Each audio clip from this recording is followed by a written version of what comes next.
आणि आजच्या या सभेला प्रचंड गर्दी झाली आहे। आपण छत्रपती शिवाजी महाराजांच्या पवित्र भूमीत आहोत। छत्रपती शिवाजी महाराज की जय भवानी। कृष्णाबाईला माझं वंदन। यशवंतराव चव्हाण यांचं मी स्मरण करतो आणि आजच्या या लोकशाही बाळासाहेब लोकशाही ना लोकशाही आघाडी आणि यशवंत विकास आघाडी याचे अधिकृत आपले उमेदवार नगराध्यक्ष पदाचे राजेंद्र सिंग आत्माराम यादव आणि त्यांच्या सोबत 31 लोकांची टीम आहे। जोरदार टीम इकडे उभे राहा कळेल मला। 31 लोकांची टीम घेऊन राजेंद्र यादव उभे आहेत आणि मी त्यांना आणि सर्व उमेदवार पाठीमागे आहेत। सर्व समाजाचे या ठिकाणी नाही ते तिथे राहू दे, मी तिथे जाईन नंतर। आणि म्हणून मी आपल्याला विनंती करायला आलोय की या सर्व लोकशाही आघाडी आणि यशवंत विकास आघाडी या अधिकृत उमेदवारांना आपण निवडून द्या अशा प्रकारची विनंती आपल्याला मी करतो। खरं म्हणजे कराड ही महाराष्ट्राच्या विकासाची यज्ञभूमी आहे। इथं संयुक्त महाराष्ट्राची मुहूर्तमेढ रोवली आणि महाराष्ट्राच्या विकासाची गुढी उभी राहिली। तो वारसा आपल्याला पुढे न्यायचा आहे आणि म्हणून राजकारणाच्या पलीकडे जाऊन विकासाचं खऱ्या अर्थाने समाजकारण करणारा हे शहर आहे। असा कराडचा लौकिक आहे। त्या लौकिकात आपल्याला भर घालायची आहे आणि म्हणून त्यासाठी शिवसेनेने यशवंत विकास आणि लोकशाही आघाडीच्या सोबत एकत्रपणे निवडणूक लढवण्याचा निर्णय घेतला। विकासासाठी हे सर्व लोक एकत्र आले आणि म्हणून विकासाचा हा अजेंडा आपला अजेंडा विकासाचा आहे आणि विकासासाठी या कराडमध्ये परिवर्तनाची आवश्यकता आहे। विकासासाठी बदल आवश्यक आहे आणि म्हणून कराडच्या विकासाचा झेंडा हाच आपला अजेंडा आहे। माझ्या लाडक्या बहिणी मोठ्या प्रमाणात इकडे आहेत। बराच उशीर झाला तरी त्या थांबलेल्या आहेत आणि म्हणून लाडकी बहीण योजना देखील आपण केली। मी मुख्यमंत्री असताना माझ्या 2.5 वर्षाच्या काळात अनेक योजना आपण केल्या। मुख्यमंत्री माझी लाडकी बहीण योजना, लेक लाडकी लखपती योजना, त्याचबरोबर ST मध्ये 50% सवलत देण्याची योजना, मुलींना उच्च शिक्षण मोफत देण्याची योजना, अनेक योजना आपण केल्या आणि या योजनांमध्ये सगळ्यात माझी आवडती योजना कुठली असेल तर ती मुख्यमंत्री माझी लाडकी बहीण योजना। आणि मी आपल्याला सांगतो की कुणी किती काही म्हटलं काही केलं तरी सुद्धा कुणाचंही माईकाला आला तरी लाडकी बहीण योजना कधीही बंद होणार नाही आणि म्हणून दिलेला शब्द पाळणारे आपण लोक आहोत। या ठिकाणी 2.5 वर्षाच्या कारकिर्दीमध्ये या ठिकाणी आपण अनेक निर्णय घेतले। पायाला भिंगरी लावून या महाराष्ट्रामध्ये मी फिरलो, विकासाला गती दिली, लोकाभिमुख कल्याणकारी योजना आपण केल्या आणि या महाराष्ट्राला सगळ्या क्षेत्रामध्ये नंबर 1 करण्याचं काम आपण केलं। माझ्या लाडक्या बहिणी लाडक्या भावांनी, शेतकऱ्यांनी, कष्टकऱ्यांनी सगळ्यांनी महायुतीला भरभरून मताचं दान दिलं आणि आतापर्यंतच्या इतिहासामध्ये सगळ्यात जास्त मोठं यश गेल्या विधानसभेमध्ये 232 आमदार निवडून आपण दिले। मला अभिमान आहे की शिवसेनेने 80 जागा लढवल्या आणि शिवसेनेचे 60 आमदार निवडून आले। हा सगळा चमत्कार माझ्या लाडक्या बहिणी आणि भावांमुळे झाला आणि म्हणूनच मी या ठिकाणी एकच सांगतो, इथं एवढी सगळी ताकद राजेंद्र आहेत, बाळासाहेब आहेत, आणि सगळी मंडळी व्यासपीठावर बसलेली आपली शिवसेना आणि हे सगळे एकत्र आलेले आहे आणि म्हणून हे सगळी एकत्र ताकद या समोरच्या उमेदवारांचं डिपॉझिट जप्त केल्याशिवाय राहणार नाही अशा प्रकारचा विश्वास मी व्यक्त करतो। आणि म्हणून राजेंद्र आपल्या 31 लोकांच्या टीमला घेऊन वाजत गाजत या नगर परिषदेमध्ये गेला पाहिजे यासाठी मी तुम्हाला विनंती करायला कराडच्या विकासाची गाडी सुसाट गेली पाहिजे। मैदानात उतरली आहे आपली लोकशाही आणि यशवंत आघाडी। खऱ्या अर्थाने प्रगतीचे डबे जोडणार आम्ही विकासाच्या गाडीला आणि म्हणून येत्या 2 तारखेला या ठिकाणी ही निवडणूक होती आहे आणि इथं निशाणी पण चांगली घेतली काय नारळ आणि छत्री म्हणजे विरोधकांना करायला सरळ एकच पर्याय आहे नारळ आणि म्हणून विरोधकांना करायला सरळ एकच पर्याय नारळ आणि म्हणून आमचा हा नारळ विकासाचा आहे प्रगतीचा आहे समृद्धीचा आहे। ज्यांनी लावली कराडची वाट त्यांच्या हाती नारळ देऊन त्यांना दाखवू घरची वाट दाखवणार ना का बाळासाहेब।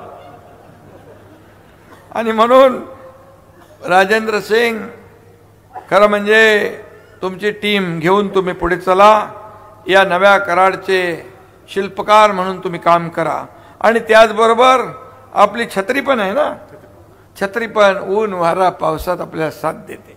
चांगले शोधून घेतले तुम्ही लोकांनी कलाकार लोक आहेत ते आणि म्हणून या एवढंच मी सांगतो हा जनतेतला माणूस आहे जिथं संकट असतं तिथं धावून जातो जात पात धर्म काय बघत नाही आणि म्हणून सर्वसामान्य माणसाच्या मदतीला धावून जाणारा हा राजेंद्र सिंग यादव बाबा त्याला नगराध्यक्ष होण्यापासून कोणी रोखू शकत नाही। त्याच्या मागे बाळासाहेब आहेत एकनाथ शिंदे आहे आम्ही सगळे आहोत।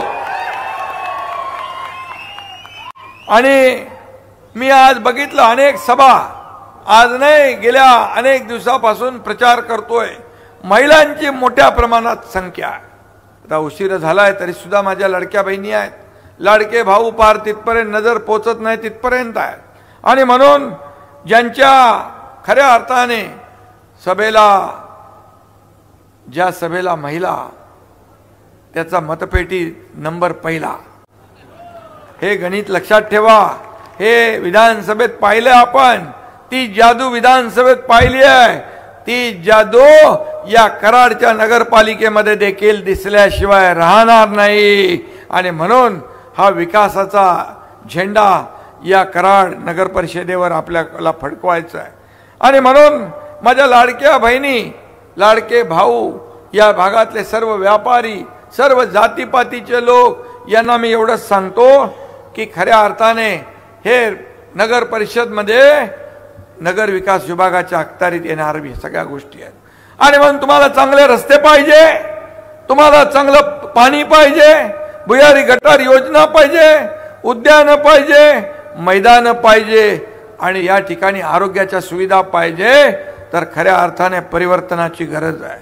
परिवर्तन घडवणं बदल घडवणं हे आज आपल्याला आवश्यक आहे आणि म्हणून मी आपल्याला आणि राजेंद्र आणखी कुठले तुम्हाला तर तुम्ही आला होतात माझ्याकडे निधी घ्यायला त्यावेळेस मला वाटतं आतापर्यंत कराडला मी 325 कोटी रुपयाचा निधी दिलाय 325 कोटीचा कराडच्या पाणी पुरवठ्यासाठी 64 कोटींचा निधी दिलाय।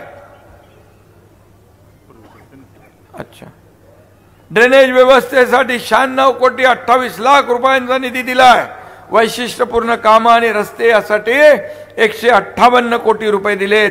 सुवर्ण जयंती नगरोत्थान 13 कोटी लोकशाही अण्णाभाऊ साठे योजना 7 कोटी जिल्हा नियोजन मधून 34 कोटी मुख्यमंत्री पदाच्या कारकिर्दीमध्ये विकासाची गंगा या सर्वसामान्य जनतेपर्यंत पोहोचली पाहिजे म्हणून ज्या वेळेस राजेंद्र यायचे त्या वेळेस मी त्यांना निधी मंजूर करायचो।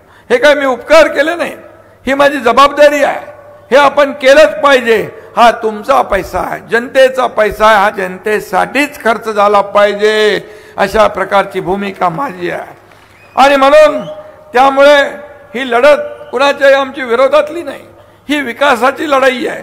कराड शहराचा विकास हा वन लाईन अजेंडा आहे आमचा. वन लाईन अजेंडा कराडचा विकास, दुसरं काही नाही आहे. आणि म्हणून इथे एकदा तुम्ही सत्ता देऊन बघा. यापूर्वी कोण होते इथे नगराध्यक्ष? अच्छा. आणि म्हणून एक वेळा तुम्ही या आघाडीला, लोकशाही आघाडी, यशवंत आघाडी, शिवसेना या आघाडीला तुम्ही एकदा सत्ता देऊन बघा, एकदा परिवर्तन घडून बघा. बाकी एकनाथ शिंदेवर सोडा. हा एकनाथ शिंदे तुमचा कराड या ठिकाणी विकास काय असतो हे दाखवून दिल्याशिवाय राहणार नाही. आणि म्हणून या ठिकाणी विकास आराखडा तयार करण्यात येईल.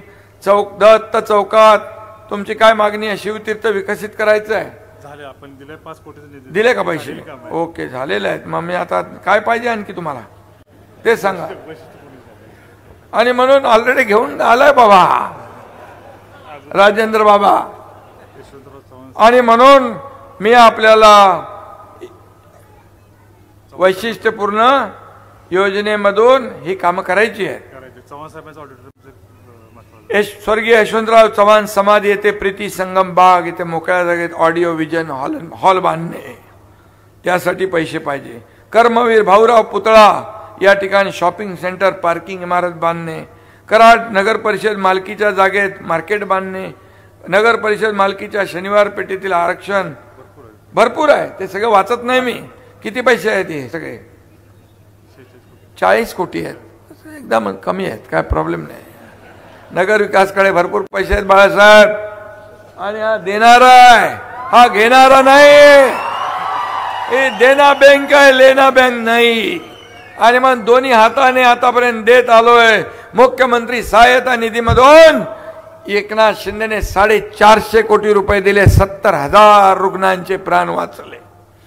मी शासन आपल्या दारी कोल्हापूरच्या व्यासपीठावर असताना एक मुस्लिम महिला आली, छोटा बाळाला घेऊन. मी म्हणालो काहीतरी तिचा प्रॉब्लेम असेल. मी म्हणालो क्या हुआ? तर ती म्हणाली इसका नाम दुआ है. म्हणजे मी बोलो काय झालं बाबा?